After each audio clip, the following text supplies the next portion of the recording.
is Quinn Atherton, and I am a real estate agent. It was important to me to do my research and figure out how to have the best solar. Because I'm a real estate agent, I see a lot of bad solar deals going down. 500 pages of, well, in this month it's going to escalate and then you're going to get this extra. A lot of it just comes down to numbers. I mean, I know that there's all sorts of other factors. Here's my bill before, show me what I'm going to save, and how is it going to be seamless and easy.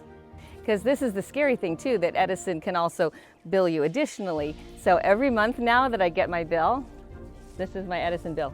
$1.31. It has to make sense. I have to be saving a certain amount of money. It was zero money up front. And this is what my monthly bill is going to be, and it's going to be set for life. That was compelling to me. Unlike one of those salespeople that's like, hard sell, we were just really running my numbers, and if it made sense, then yeah, let's do it. And there was no installation fee. I mean, mine's a straight lease, but I'm paying the exact same amount every month and no upfront cost. Just gonna save $100 a month, $1,200 a year. But when I think $1,200, that's significant. That's a little vacation.